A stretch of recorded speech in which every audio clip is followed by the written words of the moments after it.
Assalamualaikum warahmatullahi wabarakatuh. Perkenalkan, nama saya Alfira Hulmuzi, Prodi Sistem Informasi, NIM 24146008. Di sini saya akan mempresentasikan sebuah pidato yang berjudul tentang kisah Nabi Ilyas. Alhamdulillahirrabbilalamin. Wassalatu wassalamu ala asrafil anbiya'i wal mursalin wa ala alihi wa sahbihi ajma'in. Amma ba'du. Pertama-tama dan yang paling utama, marilah sama-sama kita panjatkan puji syukur atas kehadirat Allah Subhanahu wa taala yang mana yang telah memberikan kita kesehatan, kekuatan, umur panjang sehingga kita dapat hadir semua di sini. Dan tak lupa pula salawat dan salam, marilah sama-sama kita panjatkan puji syukur atas kehadirat Nabi kita, yaitu Nabi Muhammad Sallallahu Alaihi Wasallam, yang mana oleh beliau yang telah membawa kita dari alam jahiliyah ke alam Islamiyah, dari alam kebodohan hingga ke alam yang penuh dengan ilmu pengetahuan seperti yang kita rasakan pada saat hari ini. Kata-kata penghormatan saya kepada Pak Ilham selaku dosen mengajar pendidikan agama, dan kata-kata penghormatan saya kepada teman-teman saya seperjuang. Saya tidak akan memanjangkan mukadimah ini, langsung saja saya masuki dalam tata cara, yaitu berpidato tentang Nabi Ilyas. Seperti yang kita ketahui, Ilyas atau Ilyas adalah seorang nabi yang tertera dalam Al-Quran dan dianggap sebagai nabi oleh umat yang lainnya. Berbeda dengan nabi lainnya, kisah Nabi Ilyas singkat dan tidak terlalu banyak sumber yang menceritakannya. Meski demikian, Nabi Ilyas alaihissalam disebut dalam kisah Nabi Ilyas sebagai penerus yang juga patut diimani. Sejak kecil, Nabi Ilyas sudah beriman kepada Allah Subhanahu wa taala di bawah bimbingan Nabi Ilyas dan selalu ikut setiap berdakwah. Sejak wafat Nabi Ilyas, banyak kaum Bani Israel yang kembali murtad menjadi penyembah berhala.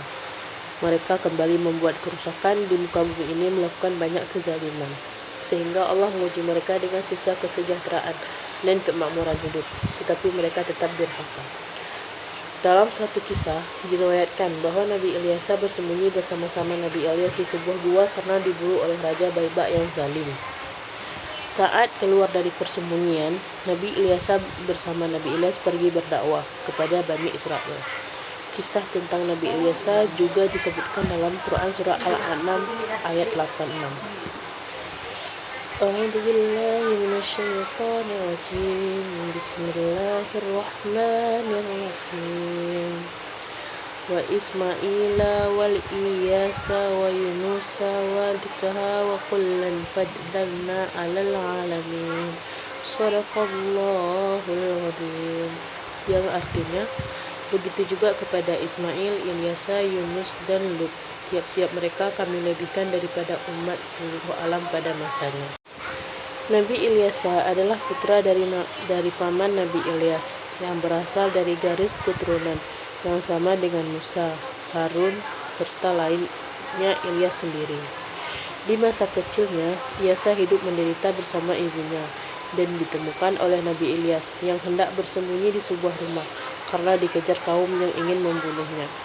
Dari kisah ini memungkinkan bahwa tempat tinggal Nabi Ilyas berada di sekitar lembah sungai Yordania. Kemudian, Nabi Ilyas mengasuh Ilyas dan menjadikannya anak angkat. Lalu dalam kitab tarikhnya, pada bagian huruf ya, Al-Hafiz Abu Qasim Ibnu Asakir menyebutkan Ilyas, ia adalah keturunan dari Ibnu Adi bin Sutilan bin Ifraim bin Yusuf bin Yakub bin Isa bin Ibrahim. Dikatakan bahwa ia adalah sepupu Nabi Ilyas. Dikatakan pula bahwa ketika Ilyas bersembunyi di Gunung Qasyum di Damaskus ketika ia melarikan diri dari Raja Ba'laba, kemudian Ilyas ikut bersamanya di gua tersebut.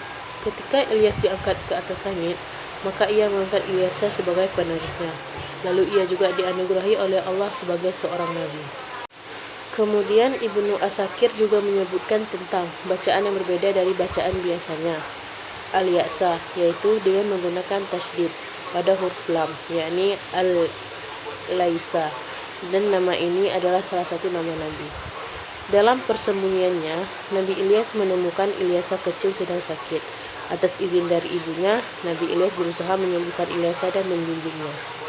Ilyasa kemudian ikut Nabi Ilyas, sering dibawa serta berdakwah menyampaikan risalah kenabian. Nabi Ilyasa disebutkan oleh Allah dalam Al-Quran bersanding dengan nabi-nabi lainnya, yaitu pada firman-Nya di Quran surah Al-An'am 86 dan Wasyat ayat 48. A'udzu billahi minasyaitonir rajim. Bismillahirrahmanirrahim.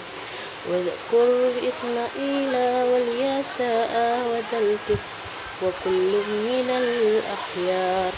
Shadaqallahul azim. Yang artinya, ingatlah Ismail, Ilyasa dan Zulkifli, semuanya termasuk orang-orang yang paling baik.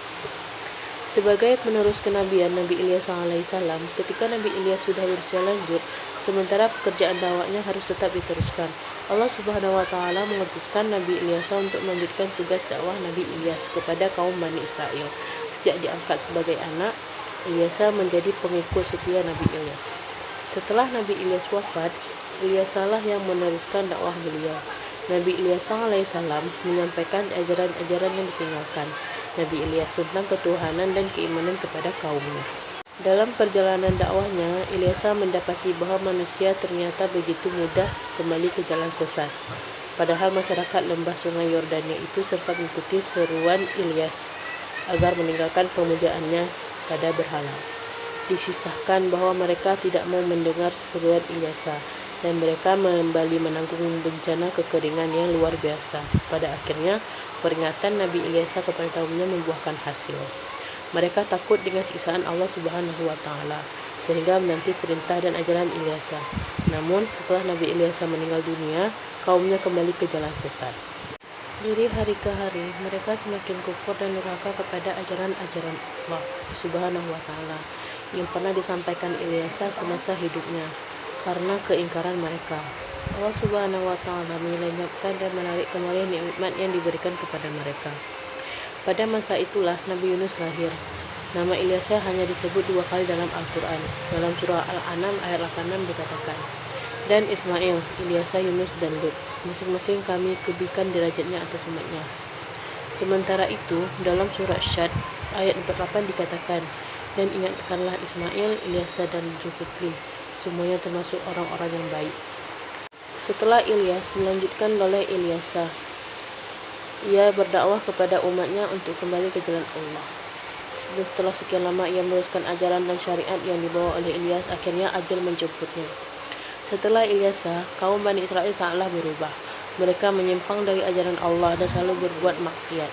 Bahkan orang-orang yang bengis bermunculan, dan mereka tak segan-segan untuk membunuh para nabi yang diutus kepada mereka. Di antara mereka ada satu raja yang juga sesat dalam keras kepala. Dikatakan bahwa raja tersebut adalah raja yang dijamin oleh Zulkifli masuk ke dalam surga apabila ia mau bertobat dan kembali ke jalan Allah. Mukjizat yang diberikan kepada Nabi Ilyas oleh Allah, yaitu dalam menjalankan misi dakwahnya, meneruskan Nabi Ilyas dan akibat ketaawaannya kepada Allah Subhanahu wa Ta'ala, Nabi Ilyas dibekali dengan mukjizat. Adapun mukjizat yang dimiliki Nabi Ilyas alaihissalam adalah mampu mendatangkan azab kepada kaum Bani Israel berupa kekeringan panjang melalui doa kepada Allah Subhanahu wa Ta'ala. Dalam kitab Taurat dijelaskan bahwa Nabi Ilyas alaihissalam memiliki mukjizat dapat menghidupkan kembali orang yang sudah mati, dapat memurnikan sumber air Jericho dengan melemparkan garam. Ketika memasuki usia senja, Nabi Ilyas alaihissalam menyadari bahwa masa dakwahnya telah memasuki masa akhir. Menurut sebuah riwayat dari Ibnu Jarir dan Ibnu Abi Hatim, Nabi Ilyas alaihissalam mencari seorang yang dapat bisa melanjutkan dakwahnya kepada Bani Israel. Hingga akhirnya ia bertemu dengan seorang laki-laki yang ibadahnya kuat serta mengamalkan ajaran Nabi Ilyas alaihissalam. Lalu dipilihnya laki-laki itu sebagai penerusnya. Sebagai ulama meyakini bahwa laki-laki tersebut adalah Zulkifli, yang nantinya juga akan menjadi seorang nabi. Sebagai ulama meyakini bahwa laki-laki tersebut adalah Zulkifli, yang nantinya juga akan menjadi seorang nabi, meneruskan ajaran Nabi Ilyas alaihissalam setelah wafat. Sebagai umat Islam, percaya bahwa makam Nabi Ilyas alaihissalam berada di semenanjung Arab sebelah timur. Namun, ada pula yang percaya letak makamnya berada di Turki. Sebagian lainnya mempercayai makam Nabi Ilyas alaihissalam berada di Palestina. Meskipun kisah Nabi Ilyas sangat singkat, tetapi sebagai umat Islam tetap ada hikmah yang bisa diambil sebagai manusia yang dipilih oleh Allah Subhanahu wa Ta'ala dalam menyampaikan risalah kenabian. Pada zaman Nabi Ilyas, umat Bani Israel hidup aman dan makmur karena mereka taat kepada ajaran Allah yang disampaikan oleh Nabi Ilyas dalam dakwahnya. Meskipun sebelumnya mereka sempat kembali menyembah berhala, tepatnya pada saat wafat Nabi Ilyas alaihissalam. Setelah Nabi Ilyas wafat, umatnya kembali menjadi orang-orang yang durhaka kepada Allah Subhanahu wa Ta'ala. Kemudian Allah menyelapkan segala nikmat dan kesenangan hidup hingga akhirnya mereka mendapatkan kesengsaraan. Hanya ini dapat saya sampaikan tentang kisah Nabi Ilyas. Lebih dan kurang saya mohon maaf. Saya akhiri dengan wabillahi taufiq wal hidayah. Wassalamualaikum warahmatullahi wabarakatuh.